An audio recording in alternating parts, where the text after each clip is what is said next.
A black handbag was found lying in a Brunswick laneway, clean, untouched, and filled with identification.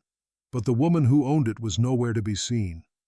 Just 48 hours earlier, she was walking down on Sydney Road, heading back home. But only a few blocks away, security cameras caught her speaking briefly with a man in a blue hoodie. Moments later, the footage ends, and she was gone. Police searched the area, neighbors posted flyers, and news stations ran her photo around the clock. Every frame of CCTV was examined, every tip was chased. And yet, a single question kept echoing across Melbourne. How could someone vanish on one of the city's busiest streets, with cameras watching over them the entire time? What investigators uncovered over the next few days would expose more than just a predator. It would reveal a chain of failures inside the very system designed to keep the public safe. This is the story of Jill Meagher, a case that began as a missing person alert and ended with a nationwide reckoning. Because when a familiar street turns into the scene of an unthinkable crime, the question isn't just who's responsible. It's how it was ever allowed to happen in the first place. You are watching Crime Insider. Don't forget to hit that subscribe button and drop a like on the video. On September 21, 2012, it was a Friday night in Brunswick, an inner north suburb of Melbourne where Jill Meagher lived with her husband Tom. She was 29, originally from Ireland, and worked at ABC Radio.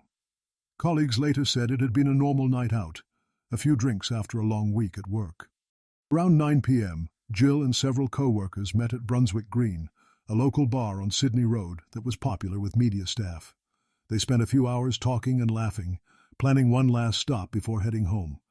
Witnesses told police later that Jill seemed relaxed and in good spirits, showing no sign of stress or fatigue.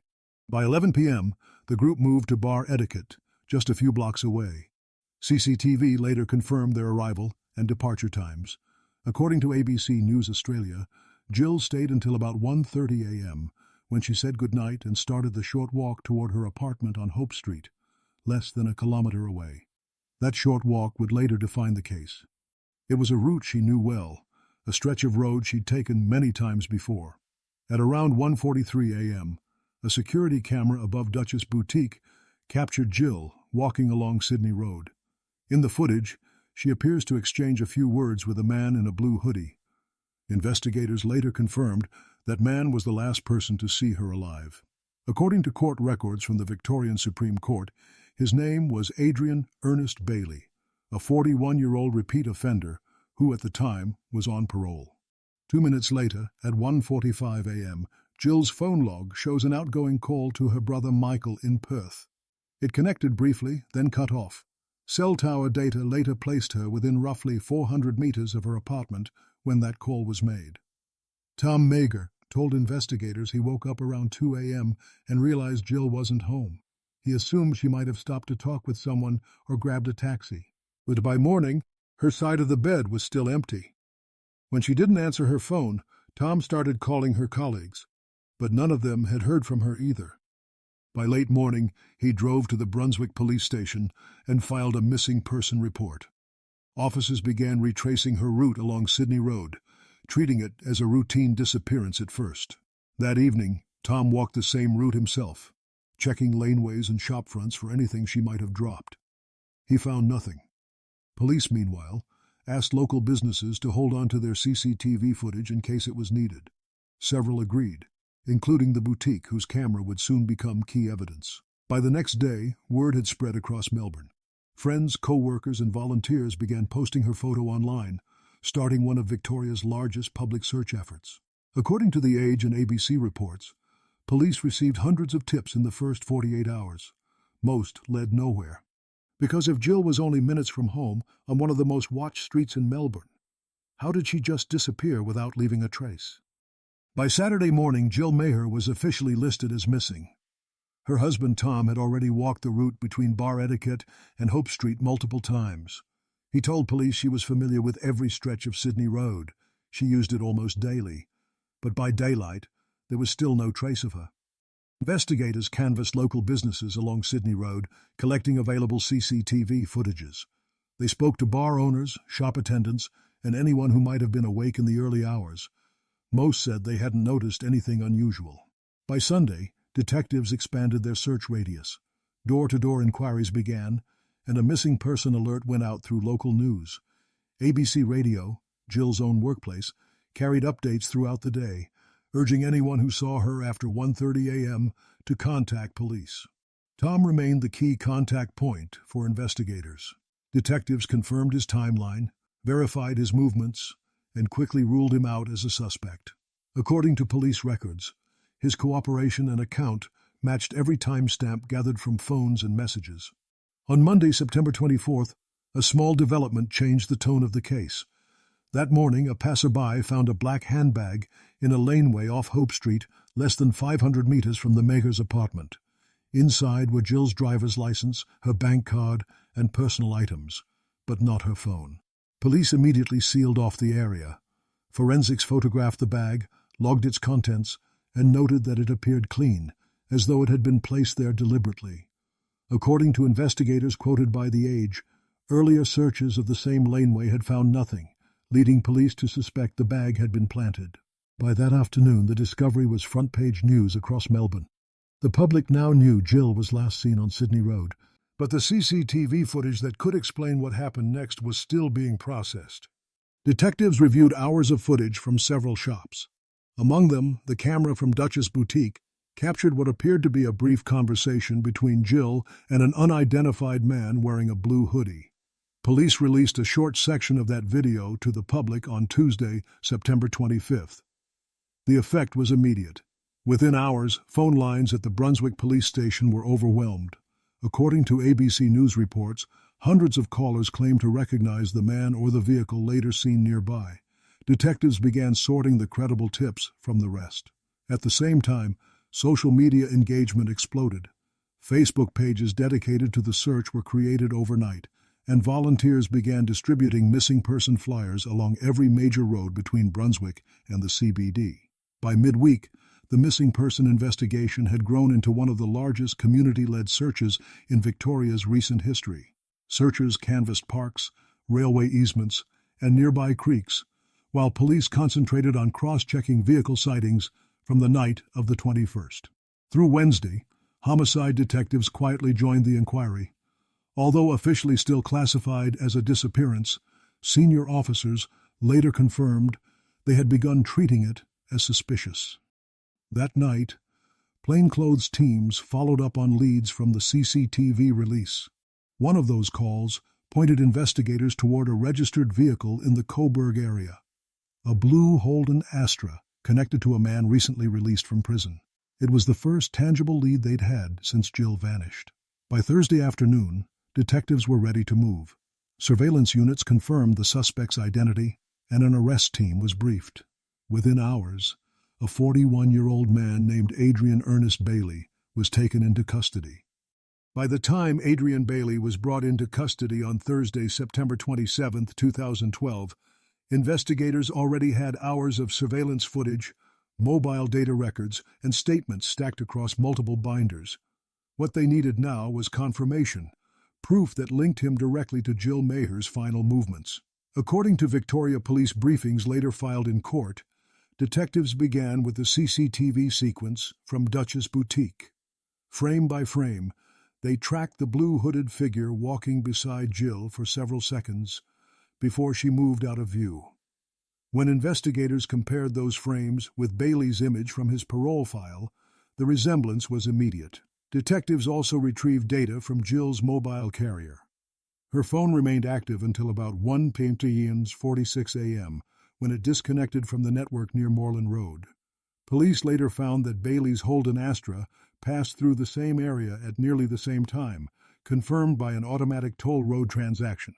That timestamp would later appear in court filings as a key synchronizing point, placing both phones and Bayley's car in the same corridor within minutes. During questioning at the St. Kilda Road Homicide Office, Bayley initially denied any involvement. Detectives pressed him with the footage, the toll record, and phone tower pings. After several hours, he admitted that he had approached Jill on Sydney Road and claimed the encounter turned violent after an argument. According to police transcripts reported by The Age, Bayley then told officers he panicked and left her body near Gisborne South, roughly 50 kilometers from where she disappeared. That statement prompted an immediate deployment. Around 9 p.m. that same night, forensic teams and homicide officers traveled north to the area he described. In the early hours of September 28th, searchlights swept a section of dirt road on Black Hill Road. Within hours, investigators located a shallow grave containing a woman's body, later confirmed to be Jill Meagher. The discovery shifted the case from a missing person investigation to a confirmed homicide. Police cordoned the site, photographing and cataloging every object within several meters. Forensic specialists collected soil, fibers, and trace material from both the grave and Bayley's vehicle. According to later court evidence, luminol testing revealed biological residue in the boot and rear interior of the car. At dawn, the body was transported to the Victorian Institute of Forensic Medicine. Examiners recorded injuries consistent with manual strangulation and assault, findings later cited in the autopsy report.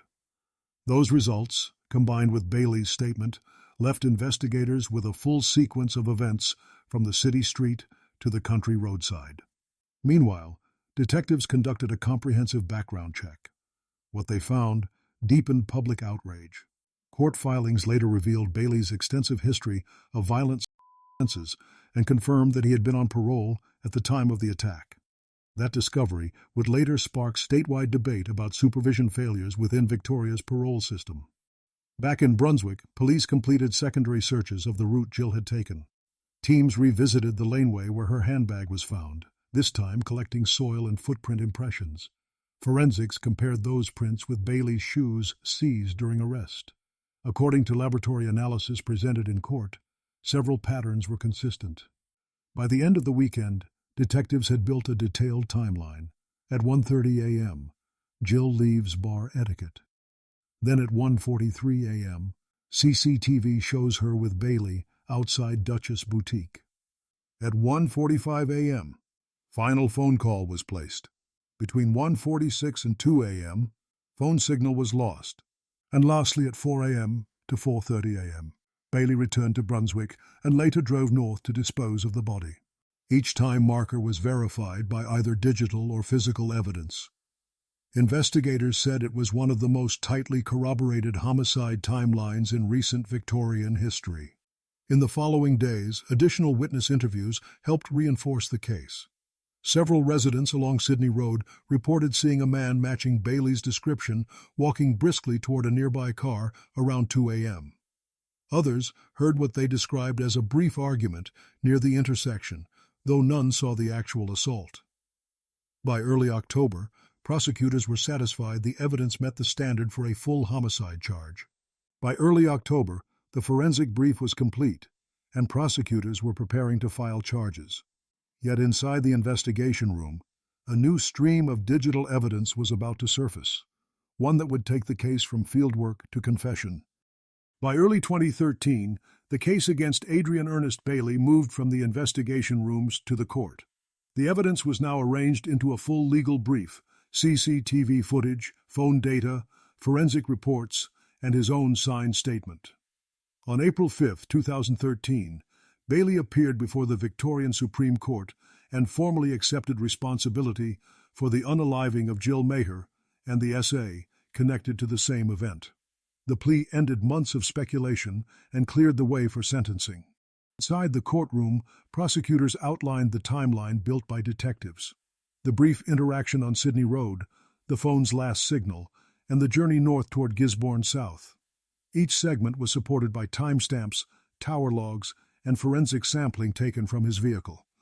According to court documents later reported by The Guardian, Bayley's own account matched the data almost exactly. The prosecutor read from his statement, describing how the encounter escalated and how he drove north afterward. Jurors and reporters noted that the state relied entirely on corroborated evidence, avoiding speculation about motive. The autopsy findings were summarized for the court using clinical phrasing. Examiners confirmed that Jill's passing resulted from manual compression injuries. Biological traces recovered from the car and the site were verified through DNA analysis and matched against national databases. The defense offered no dispute over identification. Their submission focused instead on Bayley's background and what they described as impaired impulse control. The judge noted that this argument could not outweigh the gravity of the crime or the fact that he had already been on parole for prior offenses. On June 19, 2013, Justice Jeffrey Nettle delivered the sentence.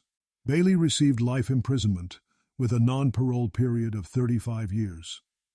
Outside the courthouse, members of the public gathered quietly behind barriers as reporters read the outcome live. In the days that followed, additional proceedings revealed further details of Bayley's history, incidents predating Jill Meagher's case that involved similar attacks on women across Victoria. Each prior record highlighted systemic failures in the parole process. By 2015, Bayley faced more hearings for those earlier crimes. Combined, they extended his total term to life with a 40-year minimum. The Victorian Court of Appeal later described his actions as persistent and calculated. For many watching, the focus began shifting away from the courtroom itself to the question of oversight, how someone with that record had remained free. Lawmakers, parole officers, and victims' advocates all demanded a formal review. The courtroom chapter closed with one definitive outcome, a life sentence that would effectively keep Bayley behind bars for decades. But the legal conclusion was only part of the story. Because outside those walls, a deeper reckoning had already begun, one that questioned not only who was responsible for Jill Meagher's unaliving, but how the system had allowed it to happen at all. When the verdict was handed down, attention turned from the individual responsible to the system that had allowed him to remain free. In the months after the trial, the Victorian government commissioned a complete review of parole and offender management procedures. The findings were blunt. Jill Meagher's unaliving had been preventable. The Coroner's Court of Victoria concluded that Adrian Bayley should never have been at liberty. He was already on parole for previous attacks involving multiple victims, including confirmed cases of SA. Internal correctional reports had warned of escalating behavior, but those warnings were never acted on. The coroner described the lapse as a breakdown in both communication and accountability. By late 2012, Premier Ted Bayley announced an independent parole review. It examined why breach notices, psychologist assessments, and police incident logs failed to trigger reincarceration. According to the inquiry summary, Victoria's parole board had been managing more than 10,000 active cases, relying heavily on manual reporting systems and limited field checks. Public frustration reached its peak that December, when thousands of residents staged a silent march along Sydney Road. The demonstration lasted less than an hour, but forced a political response the same week. Parliament began drafting emergency amendments to tighten supervision rules. By early 2013, the one-strike policy was enacted. Any breach of parole, no matter how minor, could now result in immediate recall to custody. Electronic monitoring was expanded, and high-risk offenders faced mandatory GPS tracking and curfews. A new oversight position, the Parole Commissioner, was created to audit compliance reports in real time. Victoria Police also re-examined its missing person protocols. Under revised rules, an adult missing for more than 4 hours under unexplained circumstances would automatically trigger a priority search. Patrol officers received new training on rapid escalation and early evidence preservation. Media coverage sustained pressure on policymakers. Editorials from The Age and ABC News framed the issue not as an isolated failure, but as a structural weakness, one that had allowed a known repeat offender to operate without adequate supervision. The government's subsequent Community Safety Bill 2016 permanently codified these changes, expanding pre-release assessments and redefining high-risk offender status. For Jill Meagher's family, the reforms were both necessary and difficult to absorb. Tom Meagher publicly thanked investigators while urging continued accountability. In his statement outside Parliament, quoted by ABC News, he said, "Change must mean fewer families living what ours has lived through." By the time the reforms took effect, the outrage that began on a suburban street had evolved into one of the most significant justice reviews in Victoria's history, but the community was still processing what it had lost. The policy response was complete, but the community response was still unfolding. Because even after the laws changed, the question remained. How does a city remember a story that started as a routine walk home and ended as a national turning point? When the laws had changed and the reports were published, the focus shifted back to the people who had lived through it. For Melbourne, Jill Meagher's story had already become more than a case file. It was part of the city's shared memory. By the end of 2013, Sydney Road looked different. Storefronts still opened each morning, but one wall along the route carried a new image, a mural of Jill surrounded by flowers. Locals began leaving candles beneath it, small notes taped to the bricks. The mural stayed up for years, and each September it became a place of quiet gathering. The first anniversary brought thousands back to Brunswick. They followed the same path she had taken that night, walking from bar etiquette toward Hope Street in silence. No speeches, no slogans, was just a line of people moving under the streetlights that once recorded her final moments. Police managed traffic but stayed at a distance, allowing the community to lead. ABC Radio Melbourne, where Jill had worked, marked the day with a short broadcast. Colleagues shared brief stories from the newsroom, her laughter during late shifts, the steady way she handled callers, the small details that turn a name in the headlines back into a person. The segment ended the same way every year afterward, a single bell tone at 1:45 a.m., the time of her last call. Across the city, the case continued to influence how people moved through their nights. Bars added safety posters, and public transport services introduced late-night monitoring between Brunswick and the inner-city stops. Community watch groups formed online, coordinating rides and check-ins for those walking home after dark. In Ireland, her hometown of Drogheda held vigils that mirrored the ones in Melbourne. Local newspapers there described the events as a bridge of grief between two countries. For many who attended, the idea was not to relive the crime, but to stand for what had changed because of it, from parole reform to public awareness. Within Victoria Police, the Meagher case became a formal training reference. New detectives studied the timeline to learn how early digital data collection, CCTV, toll records, cell tower pings, could define an investigation.